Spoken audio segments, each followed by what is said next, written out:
En estos días, un tal Ernest Urtasun Domenech, que ha resultado ser ministro de Cultura o algo, ha levantado bastante revuelo diciendo que había que descolonizar los museos, estropeándome una disertación sobre museos que ya tenía preparada. Como todo esto tiene bastante enjundia, he decidido, en primer lugar, y como disertación aparte, discutir a quienes se han apresurado a decir que España nunca tuvo colonias, ni esclavos, ni cometió crímenes de guerra, que es mocita, etcétera, etcétera, etcétera. Bueno, en realidad no voy a discutir esas respuestas, sino que voy a destruirlas hasta los cimientos, acabar y a seguir destruyendo porque son una estupidez de marca mayor. Considerando que Hispania no es España y mucho menos los pueblos que había antes de los romanos, cuyas lenguas además desconocemos, con lo que al menos en mi provincia nuestros antepasados se presentan ante nosotros como señores raros sujetándose un enorme pene, sin que sepamos muy bien qué nos quieren decir con eso, partamos, aunque Gonzalo Torrente Ballester ya quería ver a Marcial como a un macho ibérico, de los visigodos. Partamos de los visigodos, que se lograron hacer con toda la península en detrimento de los suevos y los bizantinos. Esto a muchos podrá parecerles exagerado, pero nadie podrá decir por contra que nos quedamos cortos y que hemos ido a la raíz. La gente, nunca nadie estará contento, así que da igual. La gente que en cambio diga que España tiene 5.000 años, o 12.000, o 20.000, o que es anterior al Big Bang, al igual que la gente de mi ciudad quisiera que su romería fuera anterior al cristianismo, con tal de que fuera la más antigua, esa gente debería dejar las drogas o aclarar que se refiere al espacio geográfico, eso sí tiene sentido, incluyendo por supuesto a Portugal, y supongo que a las Baleares, por lo menos, al patrimonio material y mucho más levemente y de manera discutible, más que discutible, a la herencia genética. Antes de los visigodos, lo que geográficamente podemos llamar España, y que si fue una unidad desconocemos cómo fue, no colonizó, sino que fue colonizada, aunque, como decimos, vaya usted a saber. En algún momento a lo mejor le dio por colonizar territorios fuera de ella, no lo sabemos. Esto de la prehistoria es siempre un puede que sí, puede que no. Después de los visigodos, como es bien sabido, nos colonizaron los árabes, especialmente los sirios, aunque estos eran solo la clase dirigente de una masa mayor de otros musulmanes, entre los que abundaban más los africanos. A estos, a su vez, intentaron conquistarlos los vikingos, o por lo menos saquearlos, pero no les salió. Sin tener terminada la reconquista, es decir, sin haber recristianizado la península ibérica, algunos ejércitos participan en el Mediterráneo en campañas que podemos llamar colonizadoras, como en el caso de los almogávares de la Gran Compañía Catalana o las aventurillas de la Compañía Navarra. En la actualidad, en realidad, el estado que se llama España o Reino de España tampoco tiene toda la península porque se le ha separado Portugal. Una separación que curiosamente nos importa menos que la de Cataluña, quizá porque fue hace mucho tiempo, 1668, y ya nos da un poco igual. Inglaterra tiene la colonia de Gibraltar, que los españoles insisten en decir que es español, pero no sé cómo la van a conseguir, porque los que viven allí pasan de ser españoles como de comer mierda, y no hay ningún contrato que obligue a devolvernos el territorio contra su voluntad, como sí ocurrió con los hongkoneses, que tampoco estaban entusiasmados con formar parte de una dictadura comunista, pero no tuvieron más remedio. En las guerras en Europa y el norte de África y dentro de la propia España, se cometían por doquier atrocidades de todo tipo y la esclavitud, las mutilaciones y otros pasatiempos eran moneda corriente. Desde luego no se puede decir que los españoles siempre combatieran por expandir la fe católica, porque cuando luchaban en Italia y zurraban a los ejércitos del Papa, no buscaban hacerlo más católico, precisamente. A partir del siglo XV el mundo va más allá de Europa y el norte de África, y se conocen algunos pueblos más exóticos, negros, canarios e indios, y por regla general los españoles quieren quedarse con sus tierras y obligarlos a que trabajen gratis. Y bueno, ya si eso, bautizarlos. El problema que se les plantea es que Pío II, eso lo explico en la presentación de este autor en la Biblioteca Ideal, de este autor y de este Papa, Pío II dice que es un gran crimen esclavizar a los bautizados e incluso a los catecúmenos. Esto plantea un gran dilema a los españoles, pues desde el siglo XV siempre se han debatido entre esclavizar y bautizar. En el Congreso de los Diputados, la parlamentaria de extrema derecha Rocío de Mer dijo que Isabel la Católica había prohibido la esclavitud, pero, naturalmente, era mentira. Isabel la Católica vino a repetir la idea de Pío II, pero dio rienda suelta para esclavizar a los paganos irredentos, algo puesto en palabras muy explícitas en el requerimiento de 1512, redactado por Juan López de Vivero, más conocido como Juan López de Palacios Rubios, cuya virtud y amor por los indios pone Fray Bartolomé de las Casas por las nubes. Su final, recogido con todo el documento por Gonzalo Fernández de Oviedo en la Historia General y Natural de las Indias, aunque también lo reproduce Las Casas, es este.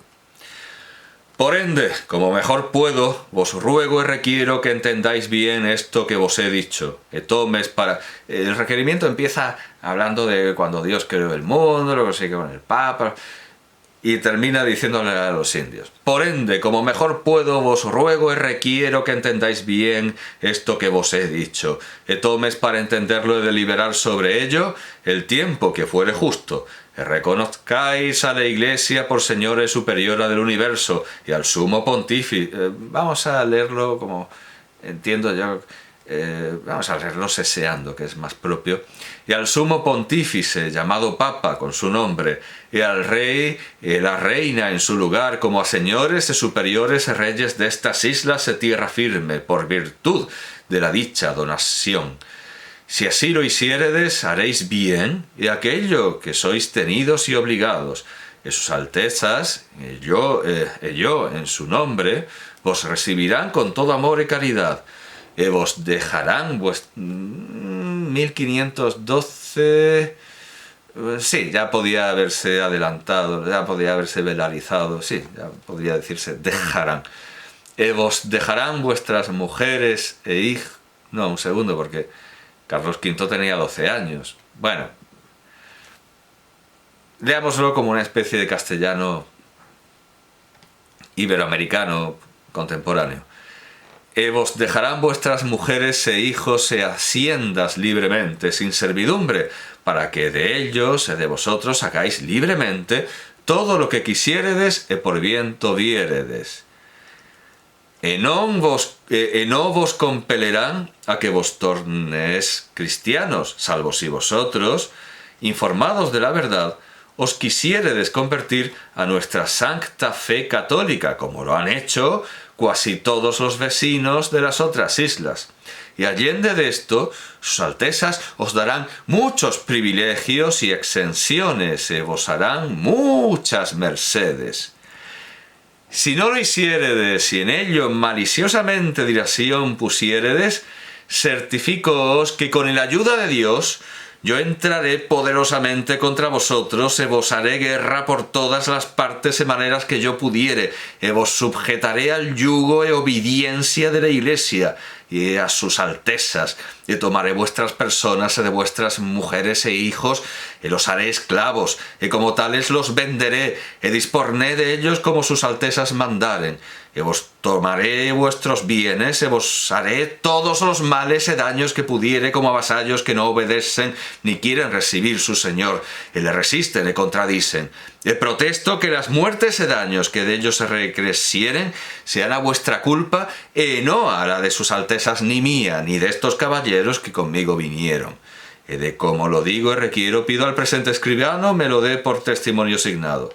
Episcopus Palentinus Comes. Bueno, la escena es digna de la segunda serie de anime del Capitán Harlock, la de los extraterrestres verdes que no tenían el encanto de las mujeres vegetales del planeta Amazon. Unos barbudos desarrapados que huelen a culo vienen diciendo que el planeta pertenece a una especie de papa espacial y que le pertenece en virtud de una religión que de momento no se les obliga a adoptar, pero que es la razón por la que se los obliga a someterse al papa espacial. por lo que sí se les está exigiendo que la adopten, y si no lo hacen, se los esclavizará, se los exterminará y además tendrán que pagar las balas, como en la China Roja. En el pasado, el mensaje del Papa a los mongoles para que se convirtiesen y se arrodillasen ante él, pero sin amenazas, había tenido algo más de lógica, pero mucha más lógica la respuesta de los mongoles diciéndole que viniera él a arrodillarse ante ellos, pues estaba más demostrado que ellos dominaban el mundo y no el Papa.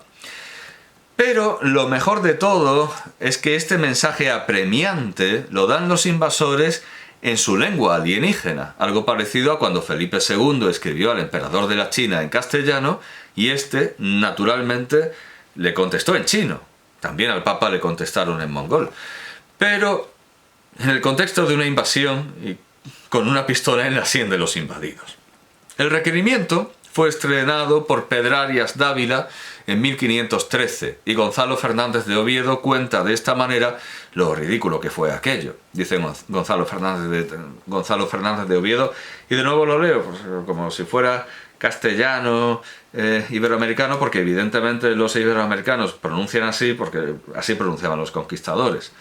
Pasado aquel río, entramos en un pueblo de hasta 20 buhíos, o sea, bohíos, chozas, bueno, más que chozas, bueno, también casas largas, hasta 20 buhíos, y estaba despoblado sin persona alguna, y en una casa de aquellas se entró el general con todos aquellos capitanes que allí se hallaron, y con el contador e factor e alcalde mayor, el licenciado Espinosa, y el teniente Juan de Állora, y en presencia de todos yo le dije: «Señor, paréceme que estos indios no quieren escuchar la teología de este requerimiento, ni vos tenés quien se la dé a entender. Van de vuestra merced guardalle hasta que tengamos algún indio de estos en una jaula para que despacio lo aprenda, el señor obispo se lo dé a entender».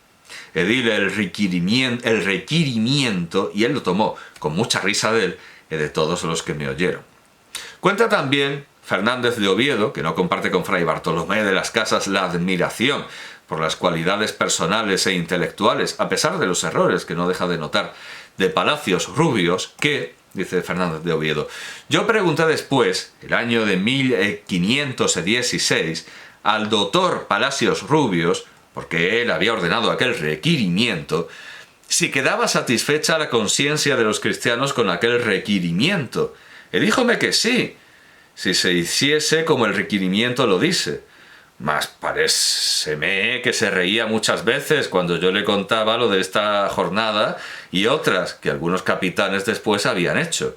Y mucho más me pudiera yo reír de él y de sus letras, que estaba reputado por gran varón y por tal tenía lugar en el Consejo Real de Castilla, si pensaba que lo que dice aquel requerimiento lo habían de entender los indios, sin discurso de años e tiempo. El propio Las Casas recoge las palabras de Martín Fernández de Enciso, narrando la respuesta que le dieron los indios a su requerimiento, demostrando que la idea de Palacios Rubios era una estupidez. Respondiéronme que en lo que decía que no había sino un Dios y que éste gobernaba en el cielo y la tierra y que era señor de todo, que les parecía bien y que así debía de ser, pero que en lo que decía que el Papa era señor de todo el universo en lugar de Dios y que él había hecho merced de aquella tierra al rey de Castilla, dijeron que el Papa debía estar borracho cuando lo hizo, pues daba lo que no era suyo.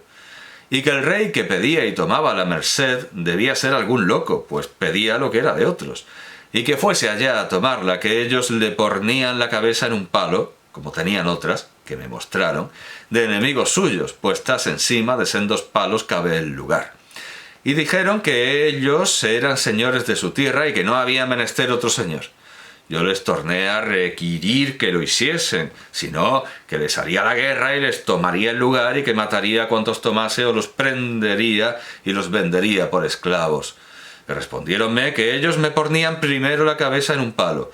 Y trabajaron por lo hacer, pero no pudieron, porque les tomamos el lugar por fuerza, aunque nos tiraron infinitas flechas, y todas herboladas, es decir, todas envenenadas. Y nos hirieron 2 hombres con hierba, y entrambos murieron de la hierba, aunque las heridas eran pequeñas. Los requerimientos se enmarcan en el seno de la preocupación de Fernando el Católico por hacer buena y prudente política en las Indias, como cuenta Fernández de Oviedo. Dice Fernández de Oviedo: para lo que adelante se siguió, digo que entre las ordenanzas y capítulos que el rey católico proveyó y mandó a Pedrarias, su gobernador, que tuviese especial cuidado, fueron estas 4 cosas. La primera, que con mucha atención y vigilancia entendiesen la conversión y buen tratamiento de los indios. La segunda, que no pasasen letrados ni hubiese abogados ni procuradores en aquella tierra, porque se tenía experiencia de esta isla y otras partes que son perjudiciales a la tierra, y como maestros de litigios y contiendas, inventan más de los que suele haber sin ellos, sino que sin plíciter y de plano, sin dar lugar a cavilaciones maliciosas, se determinasen los pleitos brevemente, haciendo justicia a las partes. La tercera, que se hiciese a los indios cierto requerimiento antes que se les rompiese la guerra, el cual adelante se dirá. Bueno, nos hemos adelantado y lo hemos dicho. La cuarta, que en todas las cosas de importancia se diese parte al obispo y oficiales y se tomase su parecer. En todas estas cosas se verá la intención del príncipe que lo proveyó, sancta y buena, pensando que el gobernador y prelado siempre serían conformes en el servicio de Dios y del rey, y en la buena gobernación y administración del Estado y pacificación de los indios y población de la tierra. Pero salió al revés, porque de esto que se proveyó para bien y provecho común de todos, se formaron 2 bandos y parcialidades que fueron muy dañosas, y unos seguían al gobernador y otros al obispo apasionadamente. Así, los oficiales que los habían de templar y procurar que entre ellos hubiese mucha conformidad, se mezclaron en las mismas diferencias, como se dirá más largamente en su lugar. Como vemos, Fernando el Católico no pensaba como Henry Hathaway, que luchó por rodar la última parte de Cómo se ganó el Oeste, de la conquista del Oeste, porque para él era esa última parte la respuesta a la pregunta: ¿cómo se conquistó el Oeste? El Oeste se conquistó verdaderamente solo cuando llegó a él el imperio de la ley. Pero al rey católico le bastaba el imperio, sin posibilidad de abogados. Y como vemos también a su prudente política, como luego a la del llamado explícitamente rey prudente, Felipe II, se le puede poner esa coletilla tan frecuente en los vídeos cortos de las redes sociales: sale mal. Muchos que no han leído las leyes de Burgos de 1512 deliran y parecen estar tan borrachos como el Papa al decir que conceden la ciudadanía y la igualdad a los indios, cuando en el antiguo régimen nadie era igual. Nadie era igual, eso es lo que caracteriza al antiguo régimen, los privilegios. A los curas se los juzga en un tribunal eclesiástico, los hidalgos no pagan impuestos. En el antiguo régimen nadie es igual.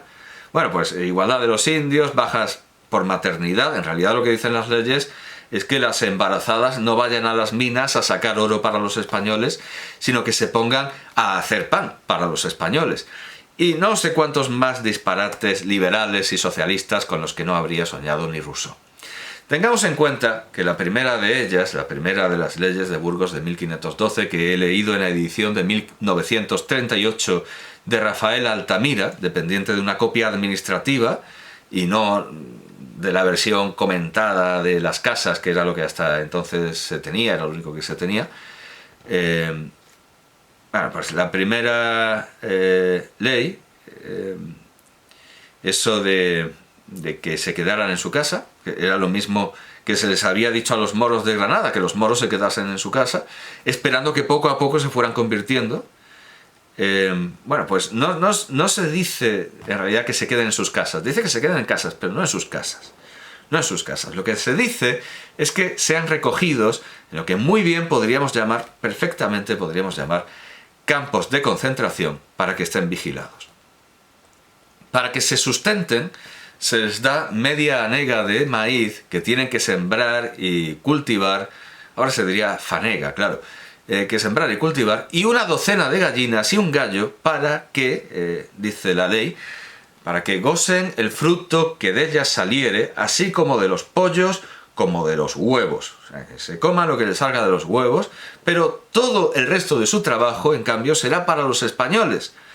En las minas, en los campos, en las casas, o en lo que a los españoles les saliere también de los huevos. Al terminar el trabajo, es decir, al anochecer, porque la jornada es de sol a sol, una campana llama a los indios a una iglesia en la que debe haber imágenes de Nuestra Señora, y tienen que rezar todos juntos el Ave María, el Pater Noster, el Credo y el Salve Regina, recibiendo correcciones. Es decir, se pasan el día recibiendo órdenes en español y la noche recibiendo correcciones en latín. Traduzcamos esto para los españoles y mucho españoles. Imaginemos que en un pueblecito de Jaén, durante la Guerra Civil, se presentan los malvados rojos, reúnen a todo el mundo en la plaza y un capitán de las brigadas internacionales lee un bando en inglés. Unos cuantos honrados labriegos hacen amago de irse y les disparan por la espalda, porque no han acatado las órdenes del bando. Luego montan a todo el pueblo en camionetas y los llevan a un cortijo en las afueras. Mientras se alejan, ven como el pueblo arde. Les dan un camastro en la zona de los Gañanes, mientras que los oficiales y los comisarios políticos ocupan la casa del señorito, al que ven fusilar junto al alcalde y al cura. Ven también vaciar la ermita y destrozar a culatazos la imagen de la Virgen del Pueblo, a la que iban en romería cada año. Con gestos, los rojos señalan a los del pueblo la parte de tierra de la que pueden servirse para alimentarse, porque ellos no les van a dar nada. De sol a sol los tienen empleados en los servicios más diversos, y por la noche los reúnen a todos al toque de una sirena en la ermita, en la que ya no hay nada más que un retrato gigante de Lenin, y los obligan a recitar sus obras en ruso. Pues eso son las famosas leyes de Burgos, solo que en lugar de en camionetas, los indios tenían que ir a pie donde los españoles querían. Esta táctica de trabajar gratis mientras os hacemos el favor de cristianizaros se mantuvo hasta el siglo XX en Guinea Ecuatorial. En 1925, el teniente de la Guardia Civil y Guardia Colonial, España no tuvo colonias, pero tuvo Guardia Colonial, que ese es un cosplay, el teniente de la Guardia Civil y, claro, en Guinea, Guardia Colonial Julián Ayala Larrazábal, ahorcó en masa a integrantes de la etnia Osumu de Ebebillín porque se negaron a trabajar gratis, y siguió una escalada de atrocidades por las que tuvo que dar cuenta en 1931. Pero, como sabemos, en la península había mucho lío y la llegada de la Sacrosanta República no hizo nada por los derechos de los negros.